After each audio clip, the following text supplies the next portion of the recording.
प्रभु यीशु मसीह के नाम में आपको अनुग्रह, शांति और आशीष मिले। मार्च 18, 1937, आज से करीब 83 साल पहले, 83 years ago, टेक्सास के एक स्कूल में बहुत बड़ा एक्सप्लोजन हुआ, बहुत बड़ा धमाका हुआ। और ये एक बहुत बड़ी दुखदाई घटना, शायद इससे बड़ी घटना जो आम लोगों को अफेक्ट करती है, इससे बड़ी घटना टेक्सास में पहले ना घटी थी ना घटी है। और ये ऐसा धमाका था जिसमें कहीं आंकड़ा 400 है, कहीं 300 के आसपास है। तो मैं 300 के आसपास कहूँगा कि 300 के आसपास बच्चे और टीचर्स, शायद टीचर्स को मिला के 400 हो, टीचर्स इस स्कूल में बहुत थोड़े समय में मर गए। और स्कूल के खत्म होने का टाइम था जब अचानक एक बिजली चमकी। लेकिन अजीब बात है कि बिजली आकाश से नहीं चमकी, परंतु जमीन से चमकी। और पूरा बिल्डिंग, स्कूल का बिल्डिंग, वो समझो कि उसका बहुत सारा हिस्सा खाक में बदल गया। और टीचर्स, बच्चे, बच्चियां, ये झटके में उनकी जान चली गई। किसी एक परिवार के 5 बच्चे उस स्कूल में उस दिन थे, 5 के 5 मर गए। किसी परिवार के 3 बच्चे या 4 बच्चे खो दिए। छोटे बच्चों की लाशें, इतना बुरा हाल हो गया था, पहचानना मुश्किल हो गया था।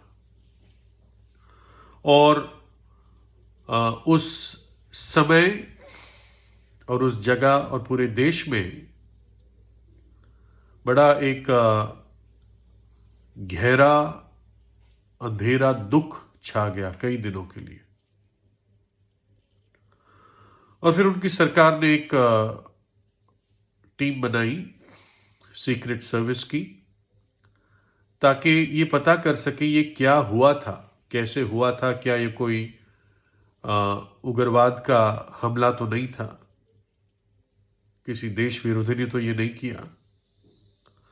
तो उन्होंने कई दिन अपना इन्वेस्टिगेशन, जांच पड़ताल की।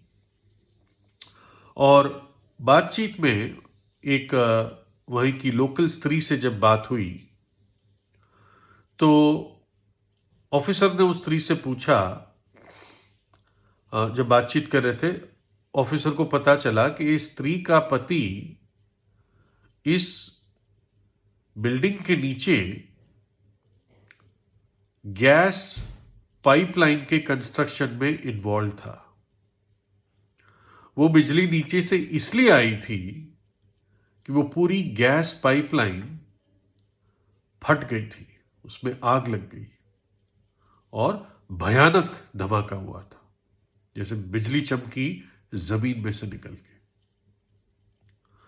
तो इस स्त्री से बातचीत करते उस स्त्री ने बिना सोचे समझे, क्योंकि कोई आम व्यक्ति होता तो इस बात को छुपाता, है ना, लेकिन उस स्त्री ने अपने आप ही बोल दिया कि मेरे पति ने तो मुझे बता दिया था कि इस स्कूल के नीचे गैस पाइपलाइन में कुछ फॉल्ट है, फॉल्टी कंस्ट्रक्शन है। और एकदम ऑफिसर चौंका और उससे पूछा, क्या कह रहे हो? और स्त्री ने वही बात दोबारा बताई।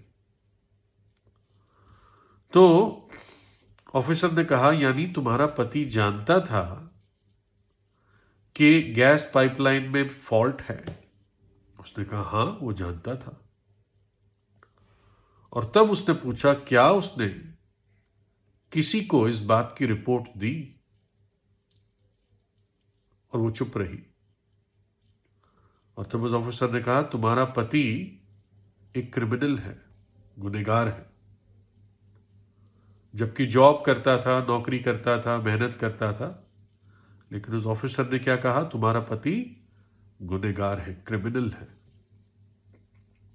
उसको क्रिमिनल क्यों कहा? क्योंकि उसके चुप्पी रखने से इतने सैकड़ों बच्चों और लोगों की जान चली गई, पूरा स्कूल डिस्ट्रॉय हो गया उसके चुप रहने से। अगर वो इस बात को डिक्लेयर करता, किसी को बताता, अथॉरिटीज को बताता, एटलीस्ट अपने बॉस को बताता,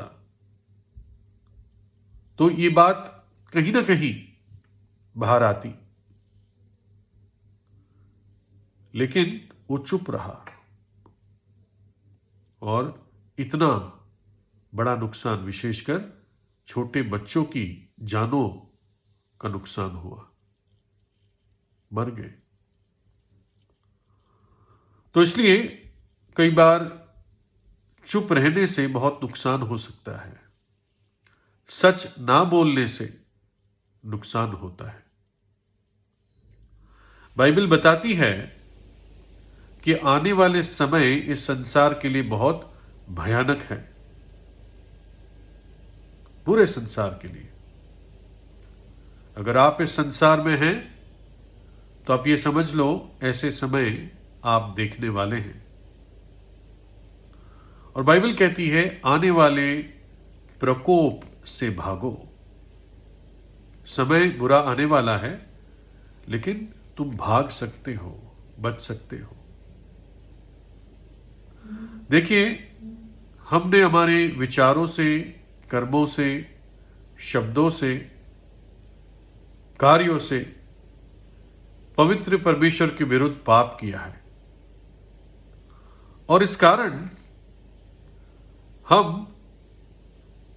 हमारे कामों के कारण हमने दुष्टता की है परमेश्वर के विरुद्ध। क्योंकि किसी व्यक्ति को दुष्ट कहे, उसको लगता है मुझे दुष्ट कह दिया, लेकिन हम अपने बुरे कामों के कारण, बुरे विचारों के कारण उस पवित्र परमेश्वर की दृष्टि में दुष्ट है। वचन में लिखा है, यदि मैं दुष्ट से कहूं, हे दुष्ट तू निश्चय मरेगा, तब यदि तू दुष्ट को उसके मार्ग के विषय ना चिताए, तो वह दुष्ट अपने अधर्म में फंसा हुआ मरेगा, परंतु उसके खून का लेखा मैं तुझे से लूंगा। परमेश्वर कहता है अपने दास को, अपने सेवक को, कि तू दुष्ट को बता दे कि अधर्म में जीना, पाप में जीना, ये भयानक बात है। और तू इसलिए बता दे ताकि दुष्ट अपना मन फिरा ले, अपने पापों से पश्चाताप कर ले। इसलिए तू दुष्ट को बता दे। अगर तू बता देता है और फिर भी एक पापी अपने पाप से पश्चाताप नहीं करता है, तो वो खुद भुगतेगा। लेकिन तूने अपने प्राण को बचा लिया, तूने सच बात बोल दी। परंतु यदि तू दुष्ट को उसके मार्ग के विषय चिताए कि वह अपने मार्ग से फिरे, और वे अपने मार्ग से ना फिरे, तो वह तो अपने अधर्म में फंसा हुआ मरेगा, परंतु तू अपना प्राण बचा लेगा।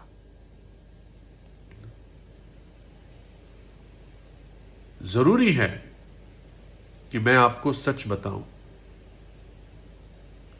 लिखा है, प्रभु यीशु कहता है, जबकि कुछ लोग उसके पास सवाल लेकर आए थे कि प्रभु ये बहुत बुरे लोग हैं जो मर गए, तो प्रभु यीशु ने क्या कहा?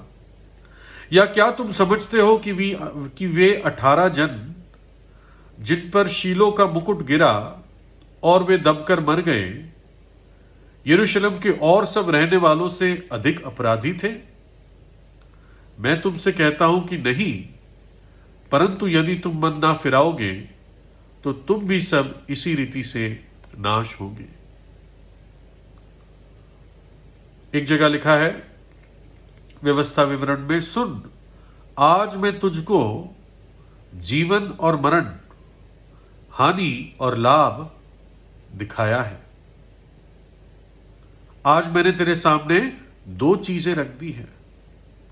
जीवन और लाभ एक तरफ रखा है, हानि और मरण दूसरी तरफ रखा है। तुझे चुनना है। पाप में मरना भयानक बात है। संसार पर भयानक समय आने वाली है। यह महामारी सिर्फ शुरुआत है। इससे और भयानक समय आने वाले हैं, जिसको बाइबल महाक्लेश कहती है। आप प्रकाशित वाक्य की पुस्तक में, जो बाइबल की आखिरी पुस्तक है, आप उन समयों के बारे में पढ़ सकते हैं। वो समय दूर नहीं है, वो किसी समय शुरू हो जाएगा। लेकिन आशा की किरण है। सो जो मसीह यीशु में है, उन पर दंड की आज्ञा नहीं है। अर्थात जिन्होंने अपने पापों से पश्चाताप करके प्रभु यीशु पे विश्वास किया, और इसलिए उन पर दंड की आज्ञा नहीं है। क्यों? क्योंकि उनका दंड यीशु मसीह ने अपने ऊपर ले लिया। कलवरी के क्रूस पर अपना पवित्र खून बहा दिया, ताकि मुझे और आपको उस विनाश से जाना ना पड़े, उस विनाश में जाना ना पड़े। इसलिए खुद उसने पाप की सजा अपने ऊपर ले ली। ये उसका प्रेम है। ये परमेश्वर का प्रेम आपके प्रति है। उस कंस्ट्रक्शन वर्कर के ना बोलने से बहुत मासूम जाने चली गई। मेरे ना बोलने से, अगर आपने ये बात नहीं सुनी है पहले, तो आप पर खतरा है। अगर मैं आपको ना बताऊं तो मैं जवाबदेह हूं, मैं जिम्मेदार हूं। इसलिए मैं आपको ये बात बताता हूं। ये परमेश्वर की आज्ञा है कि तुम सब जातियों को, सब राष्ट्रों को पापों की क्षमा और पश्चाताप का प्रचार करो। तो आप इस बात पे सोचिए। प्रभु यीशु मसीह एक भरोसेमंद चट्टान है, जिसमें मनुष्य, जिसमें आप आसरा ले सकते हैं। प्रभु यीशु पे विश्वास कीजिए। वो जीवित है। वो तीसरे दिन मृतकों में से जी उठा और आज युगानुयुग जीवित है। जब उसके चरणों पर आप आएंगे तो प्रभु यीशु खुद आपके जीवन को अपने हाथों में लेगा। प्रभु यीशु आपको आशीष दे।